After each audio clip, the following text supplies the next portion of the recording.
guests, and callers. They do not necessarily represent the views of the advertisers, management, staff, or ownership of WCTC. Speak up and be heard on Jersey issues that matter most to you. Call Jersey Central with Bert Barron now at 732-545-9282 or toll free at 888-545-9282. Your state, your home, your voice. Jersey Central with Bert Barron.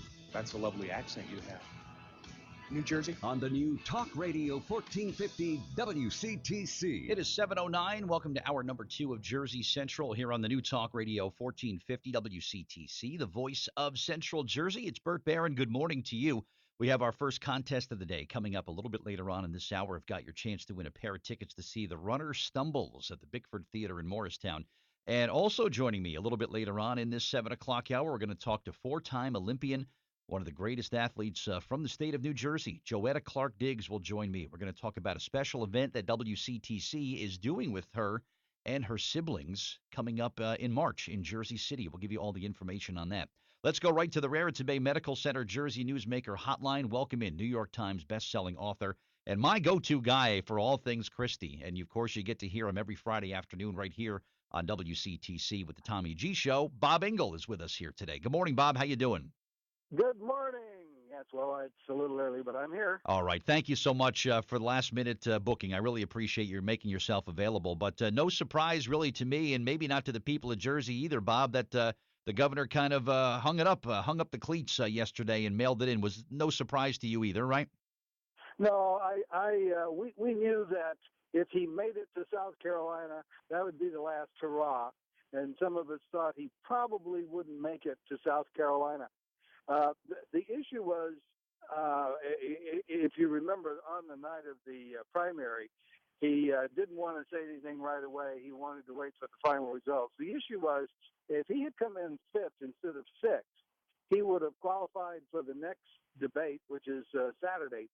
And then he had maybe a very, very slim chance of hanging on through South Carolina. But since he came in sixth, he wouldn't be in the debate, and he's a very pragmatic guy. He knew it was all over. To the best of your knowledge, Bob, was the campaign struggling financially, or was there a lot of money left in the chest?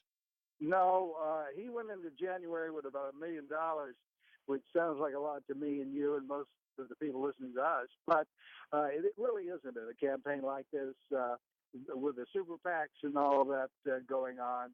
$1 million is a drop in the bucket. Yeah, you go through that pretty quickly when you're running for a national office, correct? Right, you sure do. And one of the problems that he had was the Rubio PAC in particular was putting a lot of money into advertising, criticizing him. He didn't have enough money to overcome that. Do you think that Christie picking the fight with Marco Rubio at that New Hampshire primary, was that by design, that he sort of focused on going after him at that particular time, or was that just kind of the way the night played out for the governor? No, I think he was looking for an opportunity. He had signaled that all week long because he had been talking about how Rubio is very thin and doesn't have much of a background, doesn't have much going for him, and he tends to be programmed, and he gives these 30-second speeches. Well, if Rubio had been a little sharper, he might have seen that coming and avoided that, but he walked right into the Christie trap, and Christie was ready to spring it. He did a favor for the other establishment candidates in doing that, and he did himself no favors, so he didn't get any kind of push out of it. What do you think John Kasich did that was so different? I mean, if you compare him to Chris Christie, they're both sitting governors, currently sitting governors in a state. Kasich's approval ratings back home are much better than Governor Christie's are here today. What are they, probably in the 30s or something here? But what did John Kasich do so well that Chris Christie did so poorly? Well, he took some of the same approach as Christie. He went around and doing all those town hall meetings. But someone who had been to both described it as, if you went to a Christie town hall meeting, it was more of a show. And if you went to a Kasich meeting, it was more about talking about issues and things that people care about. And Kasich was very, very careful not to be negative about it, whereas Christie could go negative. And that apparently an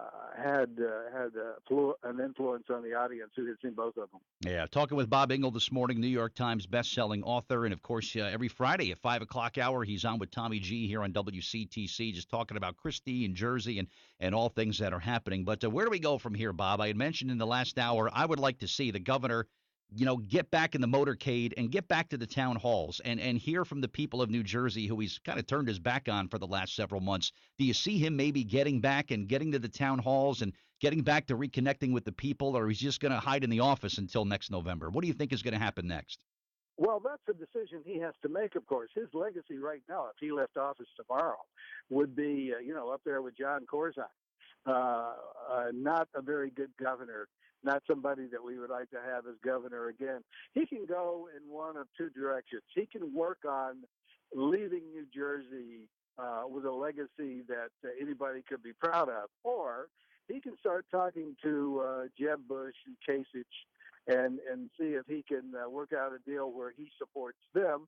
In return for maybe if they get elected, he gets some kind of job down in Washington. I think it would be a big mistake on his part if he keeps on ignoring New Jersey, because everybody wants to be remembered for a job they did well. And during the first administration, he certainly did do a lot of things well. It went south in the second administration when he started running for president. I don't know which decision he's going to go. But I certainly hope he does what's best for New Jersey, because I think he really can handle both. I think he can get back and he can start doing the right things for New Jersey, and he can also support whichever other candidate that he wants to support. But I think it'd be a big mistake if he tried doing that full time. Yep, I agree. One last question for you. Does the next governor of the state, whoever it may be, Kim Guadagno, the mayor of Jersey City, Steve Fulop, Steve Sweeney, whoever the next governor of New Jersey is, Bob, do they issue Bridgegate pardons and wipe the slate clean for everybody and let them walk? No, I don't think that's going to happen. That would be a very unpopular thing to do. And since you brought that up, we have trials coming up. If they go on, if we don't have a last-minute settlement on the courthouse steps, as they say, and if this gets ugly and Christie gets dragged into it more, then that's going to make it hard for anything that the governor might want to do at the national level. Because if he got dragged into this, then I think anybody would be reluctant to name him to any kind of position, especially Attorney General, which is probably the thing that he would be most qualified to do in Washington. Interesting. Where do we follow you on Twitter, Bob? What's the address that we use? Bob Ingle99 on Twitter. BobIngle99.com is the website. Just Google Bob Ingle, a million things that come rolling out of your computer machine. Beautiful. Bob, thank you for the last-minute availability this morning, and enjoy. Have a good day, and we'll look forward to hearing you with Tommy tomorrow afternoon, all right? Okay, thank you, buddy. All right, thanks a lot, Bob. All right, Bob Ingle, New York Times best